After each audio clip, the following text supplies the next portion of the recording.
I'm so not awake this morning. I feel like I'm in a coma.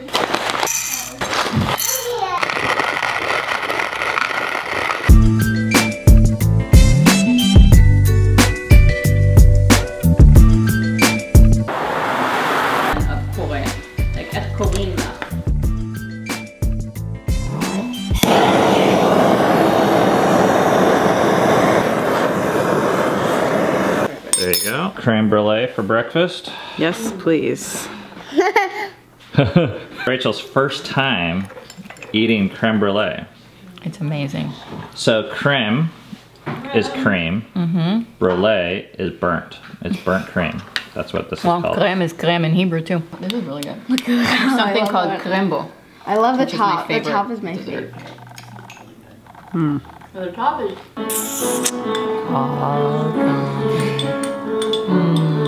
All right, how was your first creme brulee experience? It's freaking amazing. I'm gonna have to go home and make it because, wow. How was your 25th creme brulee experience? Look who I hear. Oh, good morning. You wake up? You wanna get out? Okay. We have been reading this book, Cammie and I. It's like a famous book in some like religious or psychological circles. And we've been doing like a little book study thing. I don't know if this book is changing me or if I'm changed, so I'm enjoying this book. Specifically with Rainier, who's almost 2, I'm parenting him like, or seeing him really different than I saw my other kids when they were this age. I remember like right around this age, like 1 or 2, this is where like this book says kids start to get a sense of me. You know, they can differentiate themselves from specifically their mother and other people. And it comes out in like really funny ways. Like they start saying like mine or like no. And I used to always like see that as like kind of a negative thing. And I think we used to like discourage it and be like, well, you have to share. And actually it's not yours. But what this book is saying is that at that age, it's really important because kids are really learning to separate themselves from other people. And that's actually a really important stage and not a bad stage at all. There's nothing negative associated with it. It's not even a spiritual thing. It's really like an identity thing. You learn like you are not other people and your body is yours, which actually helps children when they get older establish that you're actually responsible for what happens from you and not responsible what happens with other people. There's this one like section in this book that I want to show you that I highlighted, and it says these are a list of things that like kids should be able to say and feel like they have the power to say and not feel guilty. And these things are no, I disagree, I will not, I choose not to, stop that, it hurts, it's wrong, that's bad, and I don't like it when you touch me there. So it's all kind of the same vein of like denying someone else. And Rainier is doing that now. He's like, I'm like, hey, do you want a hug? And he says, no. And I think in the past I used to be like, okay, well I need to like still hug you and push through that because you're being selfish and us being close is important and love is important and a hug is love. But now I'm starting to see it differently. I actually get excited when he says no, because that gives me an opportunity to teach him that his voice is powerful and that his will is actually important. And we can educate him and inspire him and like, you know, use instruction or discipline to help him change his will to a certain degree. But also we have to just accept how he is right now and listen to him. Now, of course, there's like exceptions or examples where, you know, it doesn't mean a kid gets to do whatever they want to do, but it also doesn't mean that if they disagree or if they don't want something at a given time, that that means they're personally rejecting me or that they're being selfish or rebellious or bad. So this is just something that we're like, I don't know, really like appreciating and understanding, I think, really for the first time with kids at this stage. I actually appreciate their uniqueness because like the more that we can facilitate that as a younger child and encourage it, I think the more healthy it'll make them when they're older. But as you can see here, Cammy's getting ready to change his diaper. And he's saying no, no, no, no, no. And just because they say no doesn't mean we always listen to them either or follow them, because they're really not the boss.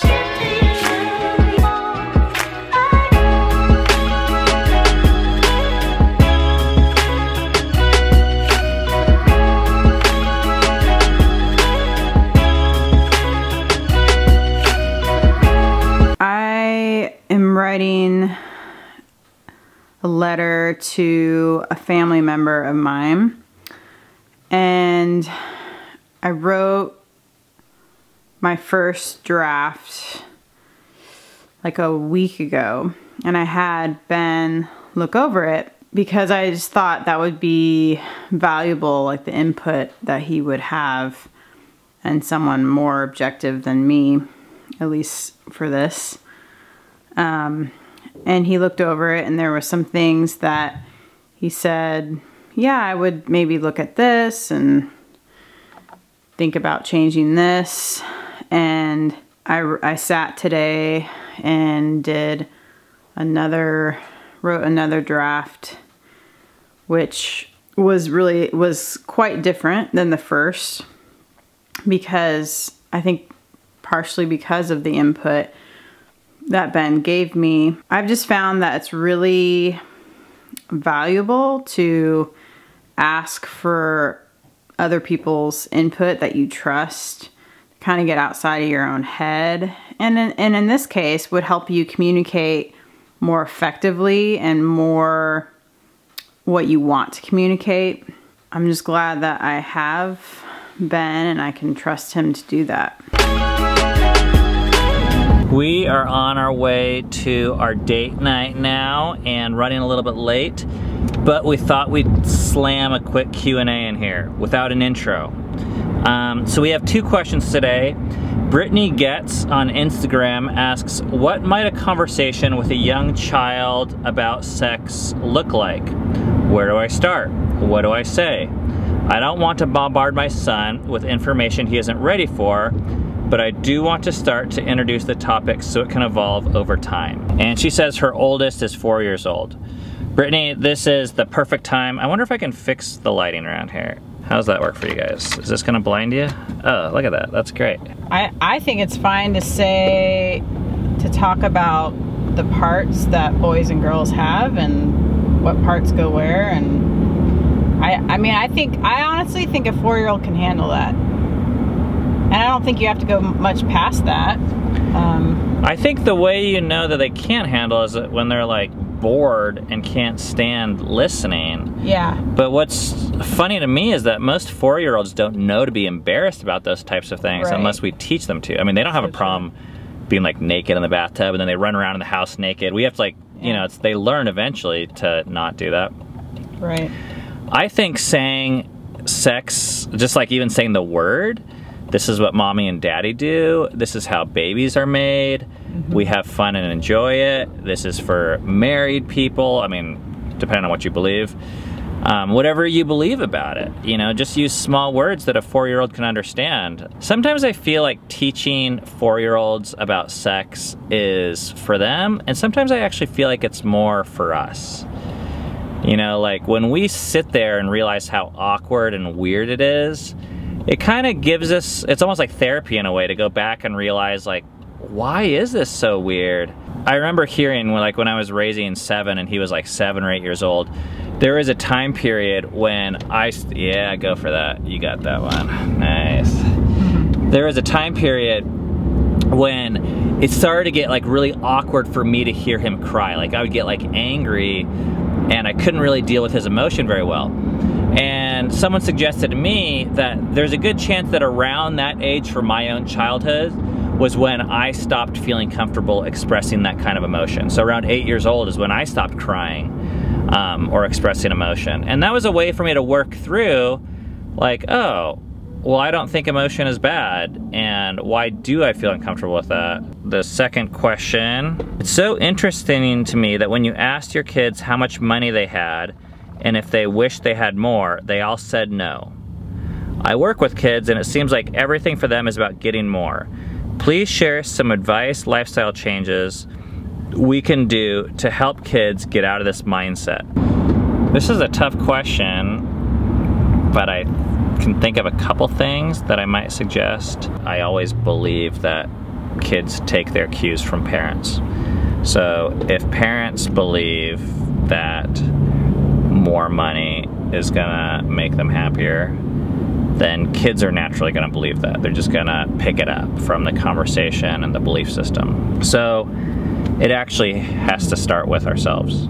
If you know our story with having a lot of money and starting various businesses and being fairly unsatisfied with it, we tell our story to our kids all the time, and it's like, it's pretty clear around here, like we don't actually even want more money.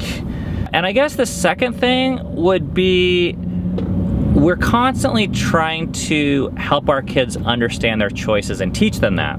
So for example, our kids are just like me, where they feel like they need things like all the time. They're like, I need a new Nerf gun. And it's like a $40 Nerf gun. And we let them buy it, you know? We let them save their money and make their choices. And because we see the goal of our money that we give them as educational, I like live for these moments. Like, I want you to buy the Nerf gun that you think will make you happy. I mean, we might share with them like some observations and whatnot, but at the end they get the choice. Then they buy it, and this is what always happens. Like, they get bored of it. Sometimes it's a day, sometimes it's a week, sometimes it's a month. And that's a great time, not to like rub it in their faces, but to talk to them and ask them, oh, like, how long did that make you happy for? Do you still like it? Are you glad you bought it? If you could go back in time and do it differently, what would you do now? And I think with enough of those conversations, we can like learn from the past and see, like, if money never made us happy for very long in the past from anything we've ever bought, what makes us think that our next purchase is gonna be really the one that makes us happy? I don't know, I think kids, I'm actually surprised at their answers too, now that I think about it. But to me, it's kind of a weird belief that more money actually will make you happy. Well, money equals a lot of things to people. Money equals whatever you want out of life. Like, it's not the money, it's what the money can get. I think I get that. I heard this thing recently that said money can only make you happy with the things that money buys, or something like that. Yeah. I think, which is a valid point, which there's a lot of things where if you don't have enough food, or if you don't have enough like heat during the winter or medical care, then money can come in really handy. But beyond that, like the most important things that we care about, family togetherness, intimacy, love, money is like actually pretty worthless at those things. In fact, I've found that it makes it more difficult oftentimes to accomplish those things. Okay, we're stuck in traffic, but we're trying to get to our date because we're meeting another couple to talk about some stuff. So we're gonna leave the camera for now and end the vlog. See you guys tomorrow.